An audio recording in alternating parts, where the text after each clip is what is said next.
الحمدللہ رب العالمین والصلاة والسلام علی سید الانبیاء والمرسلین نبینا محمد وعلی آلہ وصحبہ اجمعین، اما بعد۔ پچھلی نشستوں میں نبی صلی اللہ علیہ وسلم کی بعثت کے وقت عربوں کے حالات و ظروف پر ہماری گفتگو چل رہی تھی، ان کے اقتصادی حالات پر، معاشی حالات پر، سیاسی حالات پر، اخلاقی اور دینی حالات پر ہم گفتگو کر رہے تھے، اور بہت سارے جو لوگ اعتراض کرتے تھے، چاہے وہ مستشرقین ہوں، ملحدین ہوں، اعدائے اسلام، جنہوں نے اعتراض کیا کہ اللہ رب العالمین نے آخری پیغمبر کو عربوں کے اندر جو بھیجا ہے، کیونکہ وہ بہت بڑے اکھڑ تھے، جاہل تھے، بد تہذیب تھے، بد اخلاق تھے، بد دین تھے، اس وجہ سے ان کے اندر بھیجا۔ تو یہی وجہ صرف نہیں ہے، بلکہ اللہ رب العالمین نے آخری نبی کو بھیجنا تھا، پہلے سے یہ متعین تھا، بنی اسماعیل میں وہ پیدا ہوں گے اور عربوں کے اندر ہی، قریش کے اندر وہ نبی آئے گا، تو یہ تو پہلے سے طے تھا، یہ وجہ تھی۔ ایسی بات نہیں تھی کہ عرب والے بہت زیادہ اکھڑ تھے، بد دین تھے، بد تہذیب تھے، جاہل تھے، اس طرح کی بات، اس طرح ان کے ہاں ساری چیزیں تھیں، ایسی بات نہیں ہے، لیکن ایسا بھی نہیں تھا کہ دوسرے یہاں اس طرح سے نہیں تھے۔ تو یہ ثابت کرنا کہ دنیا کے اندر سب سے زیادہ وہ لوگ برے تھے، ایسا بالکل نہیں تھا۔ دوسرے بہت سارے لوگ ایسے تھے جو ان سے بھی برے تھے، تو ان کو برا بنانا یہ اچھی بات نہیں ہے، بلکہ اس طرح جہاں بہت ساری ان کے یہاں خامیاں تھیں تو ان کے یہاں بہت ساری اچھائیاں بھی تھیں، بہت ساری بدعقیدگیاں بھی تھیں، تو بہت سارے اچھے عقائد بھی ان کے یہاں پائے جاتے تھے، حتیٰ کہ بہت سارے اعلیٰ اخلاق اور کردار اور دینی اعتبار سے ان کے یہاں جو اچھائیاں تھیں وہ دوسرے علاقوں میں اس وقت نہیں پائی جاتی تھی۔ تو اللہ رب العالمین نے دراصل عربوں کو چنا دنیا کی قیادت کے لیے، اسلام کی روشنی کو دنیا میں پھیلانے کے لیے، ان کی زبان کو چنا اپنے آخری کلام کے لیے، ان کے اندر سے ایک فرد کو مبعوث کیا۔ اللہ رب العالمین یہ پہلے سے جانتا تھا، یہ پہلے سے مقدر تھا کہ وہاں پر آئیں گے۔ اللہ رب العالمین نے اپنے نبی کے لیے عربوں کو صحابی بنایا، ان کی صحبت کے لیے اختیار کیا، تو یہ ساری چیزیں مقدر تھی۔ اللہ رب العالمین کو اس کی حکمت کا پتہ ہے، ہم اس کے بارے میں کچھ نہیں کہہ سکتے ہیں، اسی لیے ہم نے تفصیل سے ان کے حالات کا جائزہ لیا تاکہ ہمیں معلوم ہو کہ جو خرافات پھیلائے جا رہے ہیں، جو اعتراضات کیے جا رہے ہیں، یہ سب اعداء اسلام کی طرف سے، بلکہ ایرانیوں کی طرف سے، اور پھر اس کے بعد عرب کے جو دشمن ہیں ان لوگوں کی طرف سے یہ خرافات پھیلائے جاتے ہیں۔ اس پر ہمیں یقین نہیں رکھنا چاہیے۔ اللہ رب العالمین نے اپنے نبی کو چنا ہے اور صحابہ کو چنا ہے۔ اللہ رب العالمین کو پتہ تھا کہ کون سے لوگ آخری نبی کے لیے، صحبت کے لیے بہتر ہو سکتے ہیں، اور اللہ کے نبی کن لوگوں کو اچھی تربیت کریں گے، پھر اس کے بعد وہ اسلام کی روشنی کو پورے عالم میں پھیلائیں گے، اسلام کے پرچم کو بلند کریں گے، دنیا کی قیادت کریں گے، اسلام کی روشنی ان کے واسطے سے پوری دنیا میں پہنچے گی۔ تو یہ اللہ رب العالمین کا فضل و کرم ہے ان کے اوپر، ان کی یہ فضیلت ہے عربوں کی کہ اللہ رب العالمین نے ان کے اندر نبی کو بھیجا، تو یہ دوسروں کو فضیلت نہیں حاصل ہو سکی۔ اس کے ناطے ہمیں ان عربوں سے محبت کرنی چاہیے اور ان کے فضل اور کرم اور احسان کو نہیں بھولنا چاہیے کہ انہی کے واسطے سے جزیرۃ العرب سے نکلے ہیں، تو پھر پوری دنیا کے اندر اسلام پہنچا ہے، اس کی روشنی ہم تک بھی پہنچی ہے۔ اس نشست کے اندر انشاءاللہ ہم اس کے علاوہ نبی صلی اللہ علیہ وسلم کی ولادت پر بحث کریں گے، گفتگو کریں گے، آپ صلی اللہ علیہ وسلم کی ولادت کے تعلق سے کیا چیزیں مشہور ہیں اور وہ چیزیں غلط ہیں، اور اسی طرح سے کیا چیزیں صحیح ہیں، اس پر ہم بات کریں گے۔ سب سے پہلے ہم نبی صلی اللہ علیہ وسلم کا شجرہ دیکھتے ہیں، جہاں تک صحیح پہنچتا ہے، اور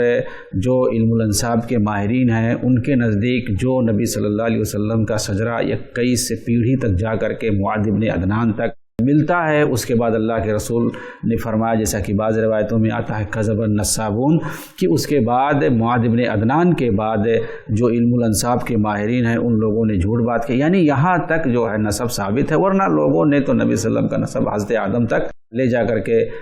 بیٹھا دیا ہے، یعنی ابراہیم تک، پھر اس کے بعد ابراہیم کے بعد حضرت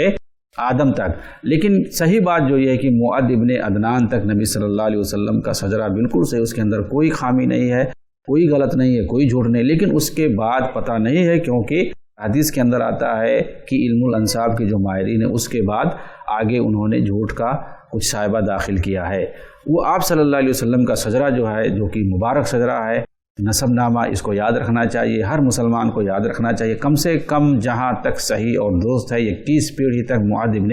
عدنان تک، محمد بن عبداللہ بن عبد المطلب بن ہاشم بن عبد مناف بن قصی بن کلاب بن مرہ بن کعب ابن لوئی ابن غالب ابن فہر ابن نضر مالک ابن نضر ابن کنانہ ابن خزیمہ ابن مدرکہ ابن الیاس ابن مضر ابن نزار ابن معد ابن عدنان۔ تو یہاں عدنان تک جو 21 پیڑھی تک نبی صلی اللہ علیہ وسلم کا شجرہ آتا ہے، اس کے بارے میں کوئی شک نہیں ہے، یہاں تک نبی صلی اللہ علیہ وسلم کا شجرہ بالکل پاک ہے اور سچا ہے۔ تو اس کے بعد نبی صلی اللہ علیہ وسلم جس وقت موجود تھے، آپ صلی اللہ علیہ وسلم کے کچھ چچاؤں کا نام اور پھوپھیوں کا نام، چنانچہ آپ صلی اللہ علیہ وسلم کے والد کے علاوہ آپ کے پاس جو ہے 10 چچاؤں کا نام ہے، 10 چاچا آپ کے پاس تھے، چنانچہ اس میں حضرت حمزہ ہیں، عباس ہیں، ابو طالب ہیں، عبد مناف ہیں، ابو لہب،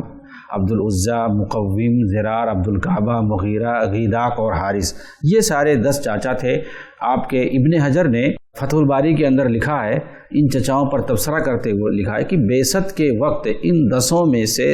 صرف 4 لوگ زندہ تھے، 4 لوگ زندہ تھے۔ وہ کون تھے؟ حمزہ اور عباس، اسی طرح سے ابو طالب اور ابو لہب۔ یہ کہتے ہیں کہ یہ اتفاق ہے کہ جن کا نام صحیح تھا عقیدے کے اعتبار سے، یعنی جن کا نام صحیح تھا وہ لوگ اسلام قبول کر لیے، اور جن کا نام عقیدے کے اعتبار سے نہیں صحیح تھا، یعنی ان کے نام کے اندر شرک پایا جاتا تھا، انہوں نے اسلام قبول نہیں کیا، اس کے لیے وہ نام لیتے ہیں حمزہ اور عباس کا۔ کہتے ہیں کہ ان کے نام کے اندر کوئی شرک نہیں پایا جاتا تھا، 4 چچاؤں میں جو کہ حمزہ اور عباس تھے،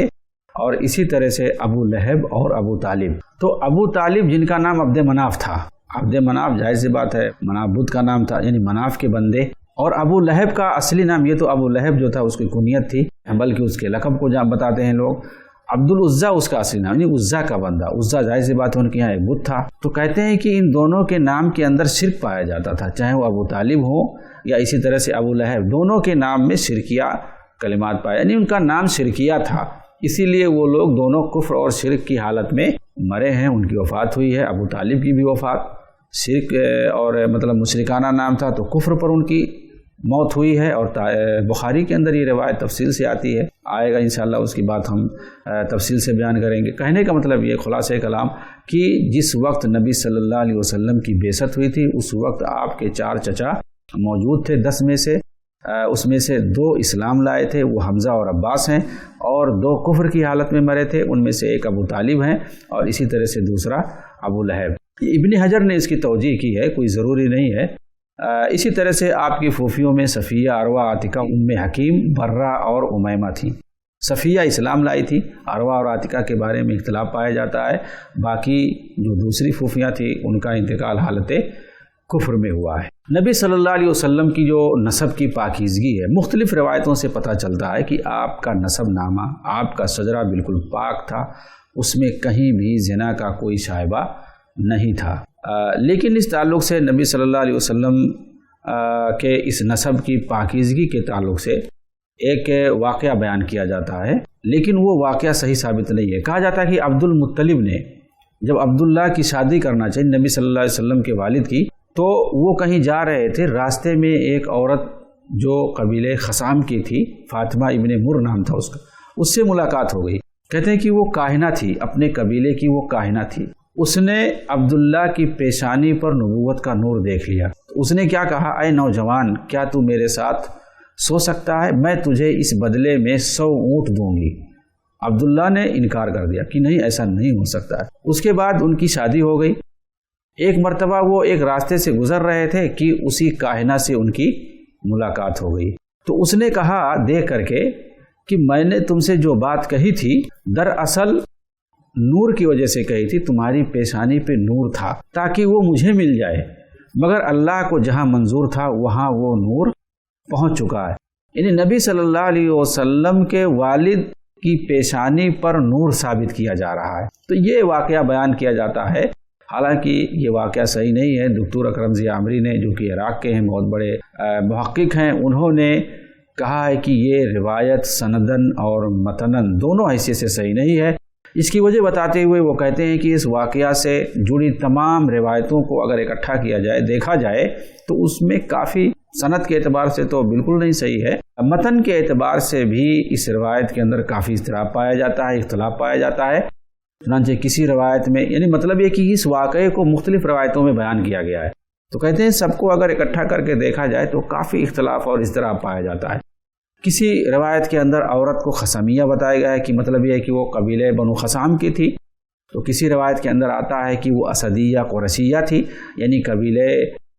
بنو اسد کی تھی اور قریش کی تھی۔ اس کا نام قتیلہ بتایا گیا ہے، تو کسی میں بتایا گیا ہے کہ وہ قبیلہ بنو عدی سے اس کا تعلق تھے اور اس کا نام لیلہ تھا۔ اور اسی طرح سے عبداللہ کے بارے میں کسی روایت کے اندر دکھایا گیا ہے کہ آپ جس وقت اس سے ملے تھے راستے میں، اس وقت گرد و غبار سے آپ کا کپڑا اٹا ہوا تھا، یعنی آپ جس کپڑے میں ملبوس تھے وہ کپڑا گرد و غبار سے بالکل اٹا ہوا تھا۔ تو کسی روایت میں یہ بتایا گیا ہے کہ آپ نے جس وقت راستے میں اس سے ملاقات کی تھی اس وقت آپ زیب و زینت والے کپڑے میں ملبوس تھے۔ تو یہ بعض روایتوں میں کچھ ہے، یعنی بالکل مختلف ہے، الٹا ہے، اور سند کے اعتبار سے کہتے ہیں کہ یہ روایت سخت قسم کی ضعیف ہے، کسی اعتبار سے اس روایت سے استدلال کرنا درست نہیں ہے۔ اسی طرح سے آپ کے نبی صلی اللہ علیہ وسلم کے نور کے بارے میں آتا ہے کہ آپ کا نور مختلف پشتوں میں منتقل ہوئی اور منتقل ہوتے ہوتے آپ تک وہ نور پہنچا ہے۔ تو یہ جو پشتوں میں نور کے منتقل ہونے کی روایتیں پائی جاتی ہیں، کوئی بھی روایت اس میں صحیح نہیں ہے۔ علامہ شوکانی نے کہا ہے کہ ان روایتوں کو قصہ گو واعظین نے گڑھ رکھا ہے، اور کتاب الموضوعات کے اندر ان تمام روایتوں کو اکٹھا کیا گیا ہے۔ ظاہر سی بات ہے کتاب الموضوعات کے اندر من گھڑت اور موضوع روایتوں ہی کو رکھا جاتا ہے۔ تو نبی صلی اللہ علیہ وسلم کے نور کے بارے میں آتا ہے کہ مختلف پشتوں میں منتقل ہوتے ہوتے آپ تک پہنچا، تو یہ کوئی روایت قابل استناد نہیں ہے۔ یہ بات طے ہے کہ نبی صلی اللہ علیہ وسلم کی جو بعثت ہوئی تھی، نبی صلی اللہ علیہ وسلم جس قبیلے کے اندر پائے جاتے تھے، آپ کا حسب نسب یہ سب سے اعلیٰ تھا، قریش خاندان تھے، بنو ہاشم خاندان سے تھے۔ اللہ کے رسول صلی اللہ علیہ وسلم نے خود ارشاد فرمایا ہے اور اپنے حسب اور نسب کو بیان کیا ہے، بطور فخر کے بیان کیا، ان اللہ عز وجل اصطفیٰ کنانہ من ولد اسماعیل علیہ الصلاۃ والسلام واصطفیٰ قریشا من کنانہ واصطفیٰ من قریش بنی ہاشم واصطفانی من بنی ہاشم، کہ اللہ رب العالمین نے اسماعیل کی اولاد سے کنانہ کو چنا اور پھر کنانہ سے قریش کو، اور اس کے بعد قریش سے بنی ہاشم کو، اور بنو ہاشم سے مجھ کو منتخب فرمایا ہے۔ آپ دیکھیں گے کہ قیصر کے دربار میں ابو سفیان سے جب حسب نسب کے بارے میں پوچھا گیا نبی صلی اللہ علیہ وسلم کا حسب نسب کیسا ہے، دراصل ہوا کیا تھا کہ نبی صلی اللہ علیہ وسلم نے جب بہت سارے بادشاہوں کے پاس خطوط بھیجے تو اس کے پاس بھی بھیجے، تو رومی بادشاہ کو جو کہ قیصر تھا اس کو پتہ چلا کہ مکہ کے اندر نبوت کا دعویٰ کیا ہے۔ ظاہر سی بات ہے ان کے یہاں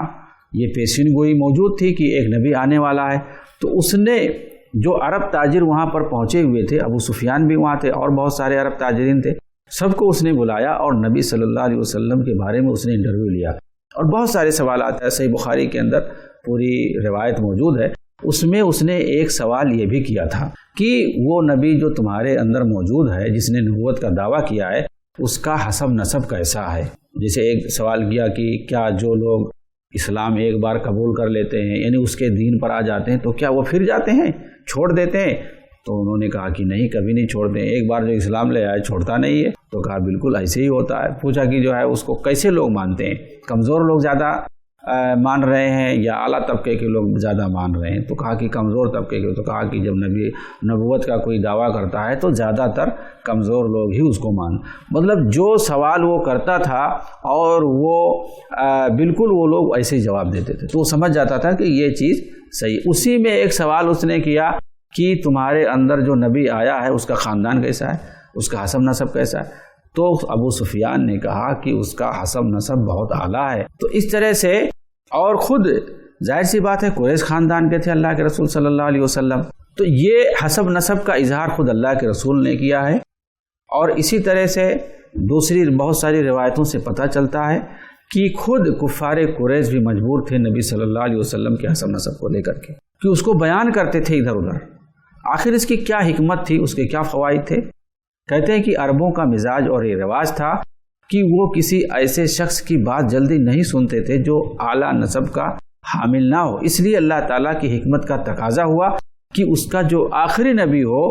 محمد صلی اللہ علیہ وسلم کی شکل میں سب سے اعلیٰ نسب کے ہوں، تاکہ دشمنان اسلام کو دین اسلام سے روکنے کے لیے اس معاملے کو ہتھ کنڈا نہ بنا سکیں، اور کسی کے دل میں یہ بات نہ آئے کہ یہ نبی اپنے دعوی رسالت کے ذریعے سے اپنی معاشرتی حیثیت کو بلند کرنا چاہتا ہے۔ چنانچہ یہ تاریخ سے ثابت ہے کہ کسی نے آپ صلی اللہ علیہ وسلم کے حسب اور نسب میں، آپ کے خاندان میں کسی طرح کی کبھی کسی نے نکتہ چینی نہیں کی، اور نہ کبھی نے کسی نے یہ کہا کہ نبوت کا دعویٰ کیا ہے تاکہ یہ جو ہے بلند مقام پہ پہنچ جائے۔ رسول اکرم صلی اللہ علیہ وسلم کے عرب ہونے کا تقاضا ہے کہ ہر مسلمان عربوں سے محبت رکھے۔ ہاں، انفرادی شخص پر ممکن ہے کسی انسان سے ہم دشمنی کر سکتے ہیں دین کے خاطر، کیونکہ ضروری نہیں کہ سارے عرب کے اندر جو افراد کے پیمانے پر، شخصی پیمانے پہ سب لوگ صحیح ہوں،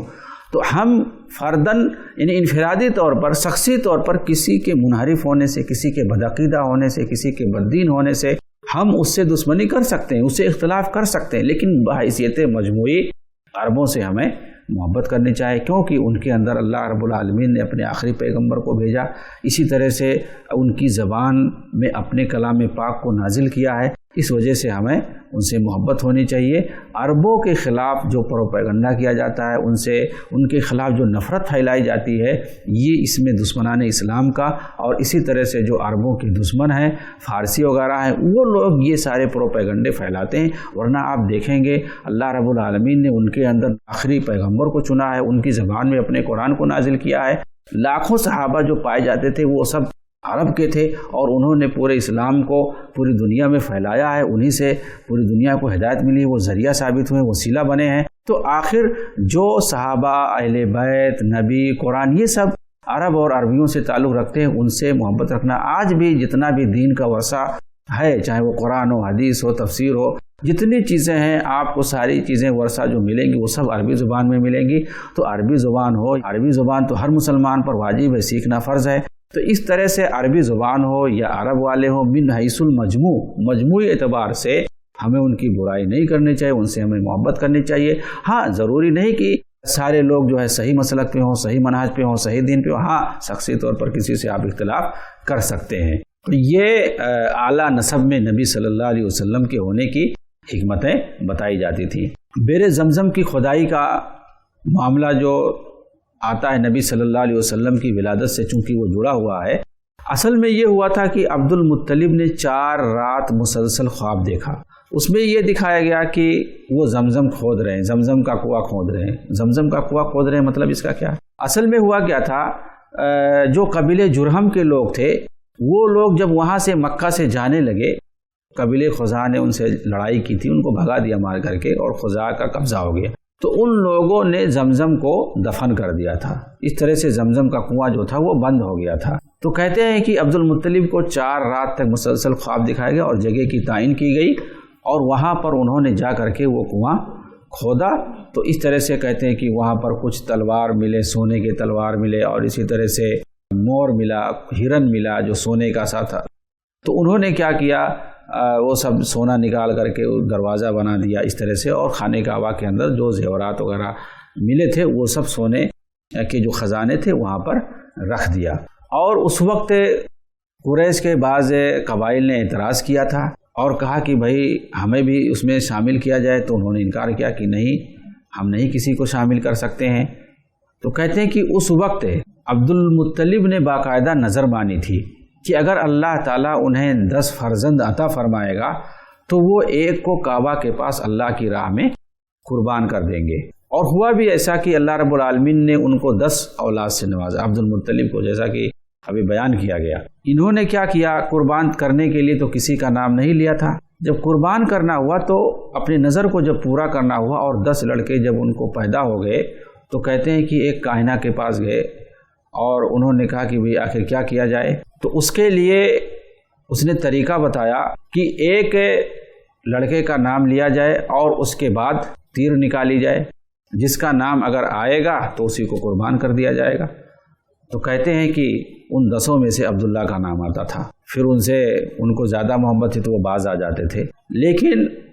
اس کاہنہ نے بعد میں یہ ترکیب دی، اگر تم ذبح نہیں کرنا چاہتے ہو، قربان نہیں کرنا چاہتے ہو، تو اس کا طریقہ یہ ہے کہ اس کے بدلے میں 10 اونٹ رکھو، عبداللہ کا نام رکھو اور اس کے بعد 10 اونٹ رکھو۔ اگر اونٹ پر تیر آ جائے تو ایسی صورت میں ان اونٹوں کو قربان کر دو اور اپنے بیٹے کو چھوڑ دو۔ اگر اونٹ پر وہ تیر نہ آئے، جب تک تمہارے لڑکے پر وہ تیر آتی رہے